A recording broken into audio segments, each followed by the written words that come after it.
If one day, for whatever reason, you decide to open this video, let me say one thing, that I'm sorry and that I feel you. I know that it's not easy, but in this video I'll try to do my best in order to help you with this topic, and I will start doing this answering with the most common questions. So where, when, why, how, and what to do in these cases. Where? Everywhere, especially in this social media era. But there is an unwritten rule that says that your biggest supporter will be a stranger that is far from you, and the biggest hater is someone that is very close to you. When? Always. No matter what you do, people will hate. You can put even the most innocent thing on the web, I don't know, your dog, your cat, and people will hate. People will judge, people will criticize. No matter what. Remember, even the Dalai Lama's haters, or even Jesus had lots of them. So remember one thing, the more you expose yourself, the more hate you will receive. There is no other way. Why? People are unhappy. Happy people normally don't hate. Or maybe because they don't feel good. And with feeling good, I mean physically maybe, or financially, or even most commonly mentally. So people hate because they are unhappy or they don't feel good generally. That's why we should feel sorry for them. How? 3 ways. The first one, the classic one, the aggressive one. There are 2 different options. The first one, when they are aggressive, is because they see you weaker. Very common. The second one, because they see you stronger or like a potential offense for them. In this case, they try to put you down, and you can see with social media. So doesn't matter how good value, good vibes, and good things people can do, they will always have like haters. The second one is the single mean word. I mean, sometimes can be like even by mistake.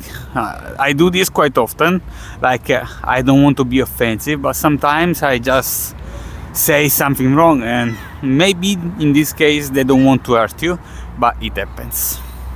And the third one, that for me is the worst, the subtle way. So the fake supporters, faking like supportive ways for you, supportive words for you, but instead there is something hidden, like some mean behind what they say. And yeah, be careful with these people.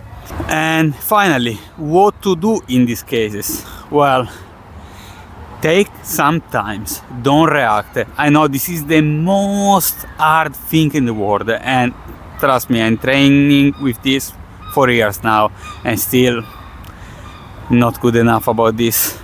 But don't react. They literally want this. They literally want that you react, that you say something negative, etc.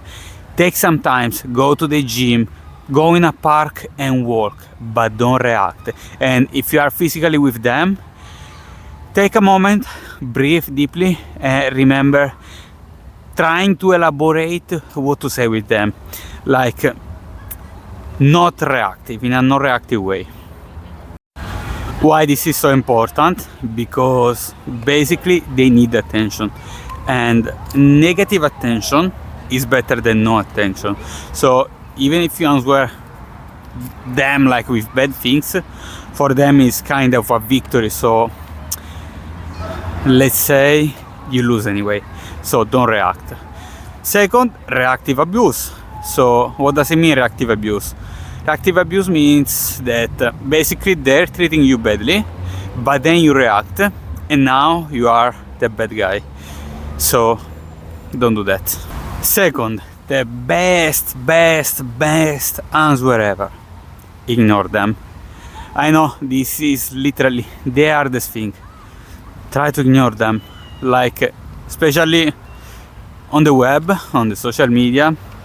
This one is the best answer. No answer at all. Trust me, the best. Because at some point they will feel like ignored and they'll stop. I know, sounds difficult, might happen because they need like reaction, something to feed them. Third way, and this came from a lawyer, so it has even more value. If you can't ignore them, answer them with words that are not twistable. So like very simple, no reactive word like got it, okay, noted, something they can't twist. And this is a very good advice. Fourth, I took this from Alex Hormozi. If you can't ignore them or you don't want to ignore them, maybe you can have fun with them, like agree with them and maybe add something more, like exaggerate about this, in order that they will be confused and they don't know what to answer. Number 5, this is a personal approach that I'm trying to use it these days. Not really sure if it's working, but at least I'm trying. Eventually I will change. Try to be gentle. I know it sounds like sarcastic, like they treat you bad and you answer with, I don't know, being gentle. Yes, let's try. Like, cut the discussion, wish them a nice day, but for real. And who knows, maybe one day they will start to see the good in you. I don't know, maybe it can work. I don't know. Last point, number 6. I took this from Robin Sharma and Alex Hormozi again. They say give them more value. Like, don't answer to them, just answer with more value. Let's say they, I don't know, complain about some stuff, they do some polemics about some stuff. Well, give more value, deliver more value, like ignore them in that moment and continue to give like more, with more videos, more stuff, more useful stuff, and maybe they will change opinion as well, even because if not them, other people will see the good effort that you're putting on it. And especially Robin Sharma did the example of Van Gogh.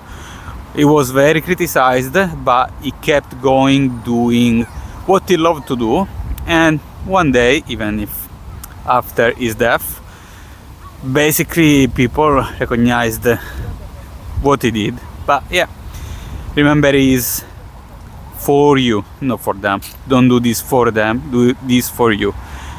And by the way, to this approach I want to add a personal note. If it's something like a very close relationship, I want to say, like, even people that you know physically, maybe your partner or this kind of close people to you, this doesn't work. Don't give them more value, especially if it's like a toxic relationship, because they will drain you. So if people continuously try to push you, to put you down, etc., giving more value will just drain you, because you will try to prove yourself, give them more and more. But remember, for some people it's never enough. Doesn't matter what you do. So don't drain yourself for others. Keep doing what you're doing for yourself, not for others. If people criticize you, you can maybe improve, but don't do this for others, and enjoy what you do. Because remember, we don't have haters. We are surrounded by people who hate themselves and their life, perhaps, and they're trying to vomit these bad feelings onto us. So don't absorb it. Keep doing what you like, forget about them. And that said, I wish you the best.